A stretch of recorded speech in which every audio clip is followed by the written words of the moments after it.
Most Knoxville sellers don't lose money at the closing table. They lose it in the first 10 days on the market, before a single buyer ever walks through the door, and almost no one tells them why. Hey y'all, hey, I'm Chris Fall with Chris Fall Properties at Keller Williams Realty, right here in Knoxville, Tennessee, and we are the number 4 real estate team in Knoxville by volume, RealTrends Verified.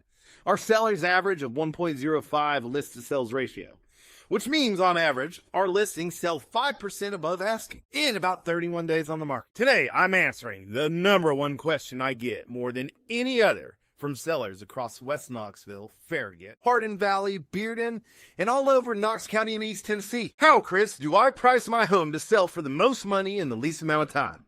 Stick with me, because the answer is the opposite of what most people assume. Let's start with the thing that reframes everything. As the seller, you choose the list price, but you don't decide what the home's worth.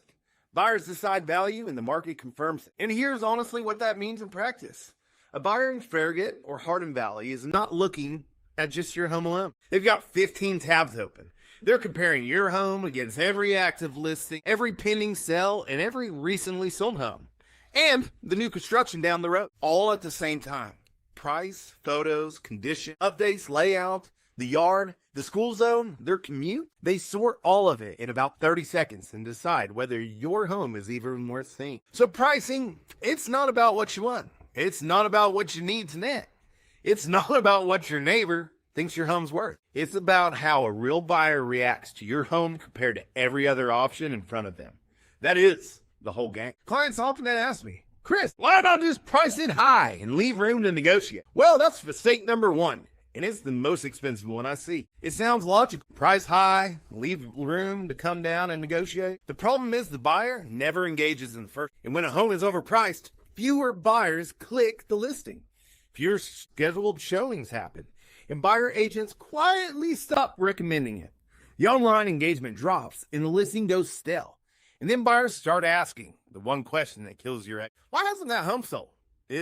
Must be something wrong with it. Doubt creates hesitation, and hesitation creates lowball offer. You price high to protect your negotiating position, and you did the exact opposite. Mistake number 2 is treating an online estimate as the final number. Those automated estimates are a starting point, not a strategy. They can't see the interior condition. They can't see the quality of your updates or deferred maintenance, how your floor plan actually lives, your curb appeal, or if you got a base. And they definitely can't read real-time buyer demand or who you're competing against in the market right now in Bearden and North. 2 homes on the same street can bear different values based on condition and presentation alone. Use the estimate as one data point. That's it. Mistake number 3 is ignoring your current competition. Buyers don't care what the house down the street sold for 8 months ago. They care about what they can buy today. Before you list, you have to look honestly at the active competition and ask one question. Would myself or a buyer choose my home over the others at this price? If the answer isn't a clear yes, then either your price or your presentation has to get better before you go. Here's a piece most agents never explain. Buyers shop in price ranges. They set a minimum and maximum search. So at $350,000 to $400,000, $450,000 to $500,000, or even $600,000 to $700,000. That matters more than people realize. A home priced at $505,000 misses every buyer who capped their search at $500,000. Price that same home at $499,000 because it sounds, and now you show up in front of everybody searching up to $500,000. Same house, completely different exposure. This isn't about slapping a 9 at the end of every price. It's about positioning your home intentionally, where buyers can actually look and where it competes as a strong value. Now, the second half of this beat, and it's the one that protects your money the most. The first 7 to 10 days are critical. When your home hits the market, that is the single strongest window of attention. Serious buyers watch new listings close. Buyer agents check fresh inventory data. The online platform gives new listings more visibility. Price it right in that window, and you'll get showings, engagement, real feedback, and early offer potential. Price it wrong, and the buyers pass. The showings dry up, the listings sit, and you're forced into a price reduction that hands buyers the lift. The first week is not the time to test the market with a hopeful. It's a time to create demand. This is exactly what I see when I get ahead of the market. Do not chase. So let me give you the strategies, because anybody can tell you not to overprice here. And here's what actually works. First, price to create competition. A lot of sellers pick a number that feels safe on day one. Safety usually means too high. The goal is not to price the home that makes you feel the best the morning you list. It's the price that creates the strongest buyer response. Strong demand produces strong offers.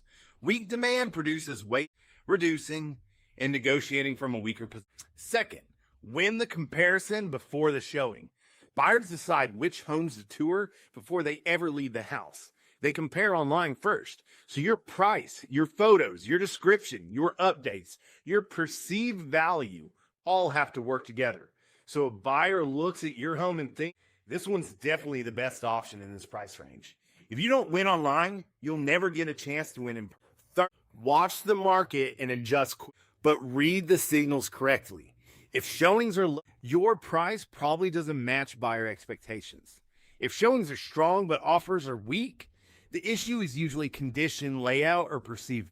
If your online views are high but no one's booking the price or the presentation is creating hesitation. Read those signals early. It's the difference between a small correction and a big. And for the most important, do not chase the market. This is the most expensive mistake a seller can.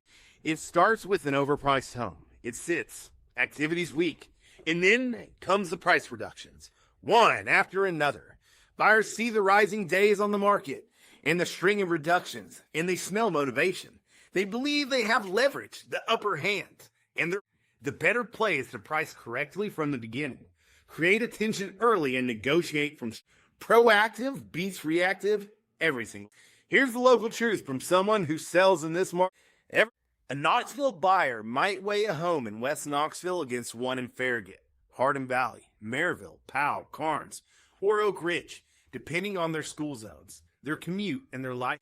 That means your price has to account for real buyer behavior across the commute, not just your square foot.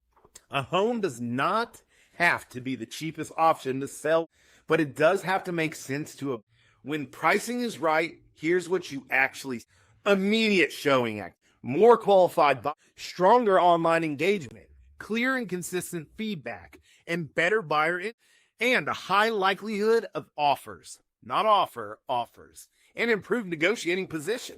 Correct pricing creates leverage. It makes buyers see your home as a real opportunity instead of that's how we hold a 1.05 sells to list average and 31 days average on the market. It is a strategic plan that aligns with your It is a plan. It's not. So if you were thinking about selling in West Knoxville, in Farragut, in Hardin Valley, or anywhere across these two, this is exactly the strategy conversation I have with my sellers before we even pick a number. Let's get ahead of the market. Let's not chase it. Reach me directly. I'm Chris Ball with Chris Ball Properties at Keller Williams Realty. And if this has helped and you're thinking about pricing differently, do me one favor. Subscribe and hit the because we put our West Knoxville and East Tennessee market strategies like this out. I'll see you on